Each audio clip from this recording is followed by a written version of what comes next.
Pessoal, tudo bem? Vamos falar hoje sobre a Lei 11.416, 2006, uma lei muito importante nesses nossos concursos federais relacionados a tribunais e principalmente em decorrência da dificuldade que o aluno tem para encontrar comentários, disposições e até doutrina em relação a essa norma, que é a norma que sempre está sendo cobrada nos concursos, principalmente nossos concursos da Carlos Chagas. A Carlos Chagas sempre coloca uma questãozinha dessa importante lei. O primeiro ponto relativo a essa lei, e muito importante, é que essa lei ela é uma lei específica aos servidores da Justiça Federal. Como norma própria de servidor público, nós temos, é claro, a Lei 8.112, que serve como parâmetro referencial inicial. Porém, especificamente aos servidores da Justiça Federal, nós temos uma norma específica que complementa as regras em relação ao servidor, que é essa, então, a famosa Lei 11.416/2006. Em vários aspectos, essa lei procurou tratar de forma específica situações relacionadas aos servidores. E um aspecto inicial e importante é a própria ideia estabelecida nas carreiras com os seus respectivos cargos que a gente observa dentro dessa legislação. Quanto aos cargos, nós temos 3 cargos básicos em concurso, que é relacionado ao analista, ao técnico e ao auxiliar. Todos, é claro, com a nomenclatura aí, judiciário.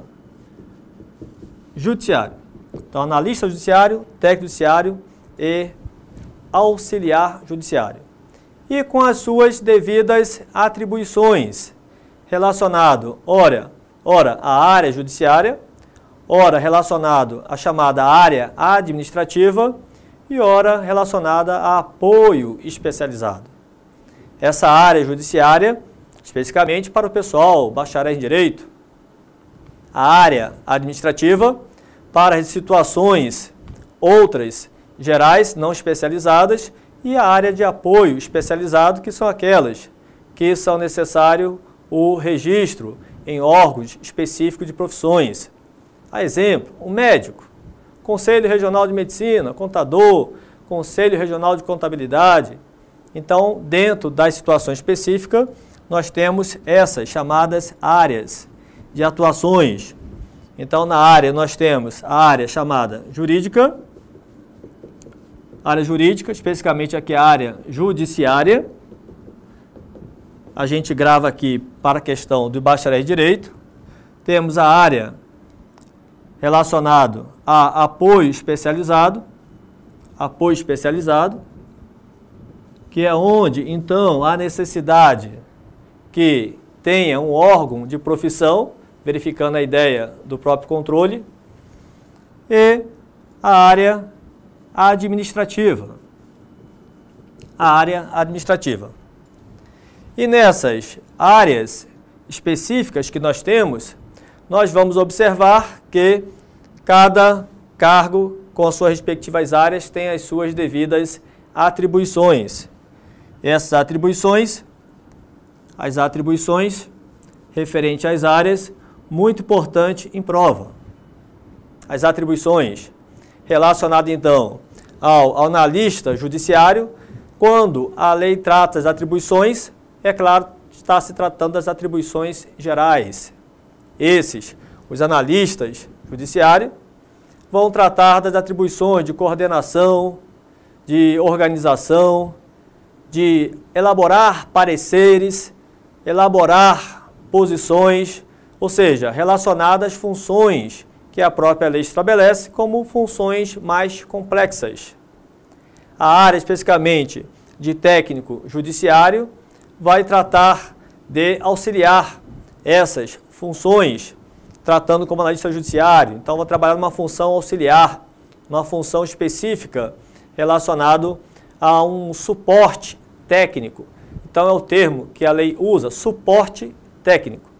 E relacionado ao auxiliar judiciário é o apoio administrativo em geral. Então, se na prova tratar sobre coordenação, planejamento, elaboração de pareceres, atividades mais complexas, vamos lembrar o analista judiciário.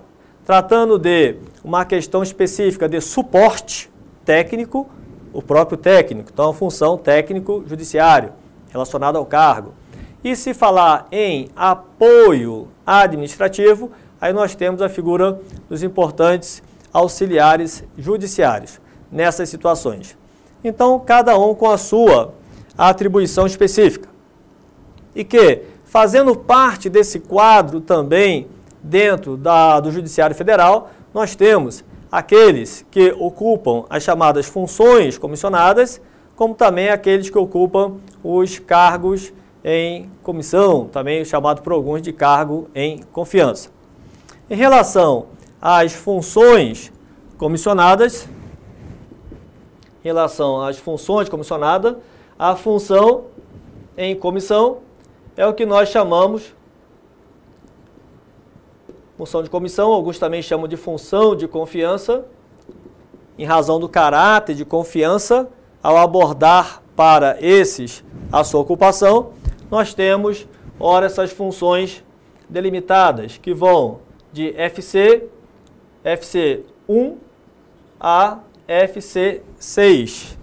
É o código estabelecido para a função FC1 e FC6.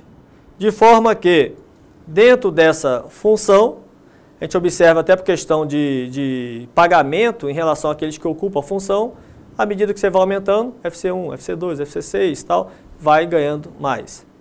Também temos em relação ao cargo em comissão, também ocupando em caráter de confiança. Cargo em comissão, nós temos lá os cargos, são do nível 1 ao 4, né? 1 ao 4, que é o chamado lá cargo em comissão, os CJs dentro da Justiça. Então, nível 1 ao 4 também. Quanto mais você vai aumentando esse número, maior fica o aspecto remuneratório. Na função em comissão, a lei estabelece que, pelo menos, né, então, 80% são destinados aos servidores que estão dentro da própria Justiça Federal. Apenas 80%. Em termos dos cargos em comissão, quando falar em cargo-comissão, esse percentual, 50%. No mínimo 50%. Isso nos faz lembrar, é claro, o próprio artigo 37, inciso 5º da Constituição Federal, quando fala em função e cargo. Função de confiança e cargo em comissão. A função de confiança, dentro da questão específica na Constituição Federal, lembrando que ela é exclusiva de servidor ocupante de cargo efetivo. Aí se coloca, mas não é 80%? E os demais 20%? Bom, não esqueça que esses 80% é referente aos servidores da própria Justiça Federal, do próprio Poder Judiciário da União, relacionado então a trabalhista, federal, relacionado à própria eleitoral, então, ou seja, é do Poder Judiciário da União. Os outros 20% tem que ser servidor ocupante de cargo efetivo, não necessariamente da Justiça Federal. Dentro da 11.416, a gente percebe que lá abre até a margem para empregados públicos. Lá fala que pode colocar nesse 20% também parte ocupante de emprego público. O cargo comissão é livre a nomeação e exoneração. Então, aqui 50% no mínimo é para o servidor do Poder Judiciário Federal. Os outros 50% aí é livre a nomeação e livre também a exoneração, no sentido de que eu posso até trazer então alguém de fora para poder fazer essa devida ocupação. Então, quando a gente fala na questão do cargo em comissão. Na função de comissão, na função em confiança, há um aspecto importantíssimo em prova, é que lá fala que preferencialmente nas funções de gerenciamento serão estabelecidas para aqueles que ocupam o cargo de nível superior, ou seja, para quem tem nível superior. Já o cargo comissão, dentro da 11.416, só quem pode ocupar é quem tem nível superior. Então veja que na função de confiança, preferencialmente, nível superior, cargo comissão, apenas pessoal nível superior. Então nessa função estabelecida na comissão, com esse caráter de gerenciamento, então tem particularidades importantes a serem observadas. Entre elas, então, a questão de que esse servidor, ele tem, então, que ser capacitado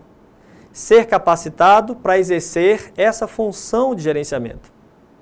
É por isso que a própria lei estabelece que caberá ao Supremo Tribunal Federal, ao Conselho Nacional de Justiça, ao Conselho da Justiça Federal, ao Conselho Superior do Justiça do Trabalho, entre outros, estabelecer a capacitação de seus servidores.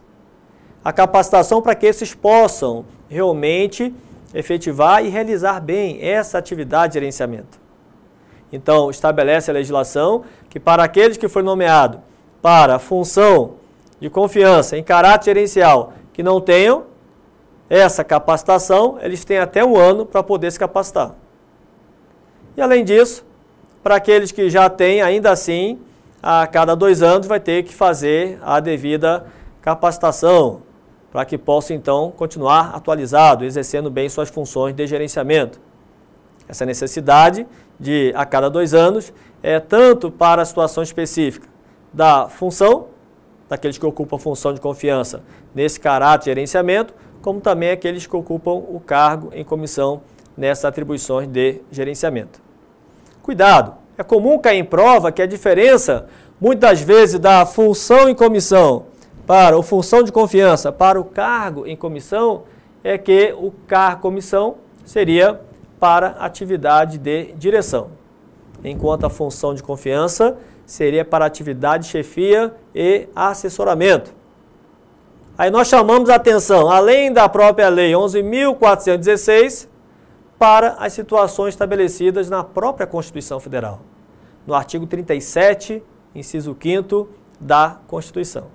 Então observe que lá diz que seja cargo comissão, seja função de confiança, ambas são para as atividades de direção, chefia e assessoramento.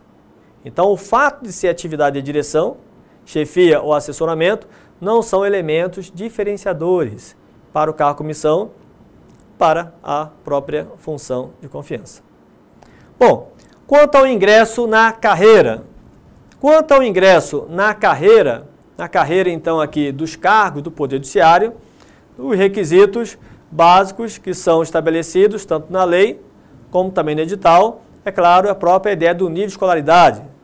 No caso específico do analista judiciário, pessoal do nível superior, o técnico judiciário, nível médio. E no caso especificamente do auxiliar judiciário, é para o nível fundamental. Nessa situação específica, quando se fala na questão desse ingresso, lembrando lá que nós temos ingressos especiais, fora desses cargos, especificamente de carreira, como é o caso do cargo comissão, como é o caso da função de confiança.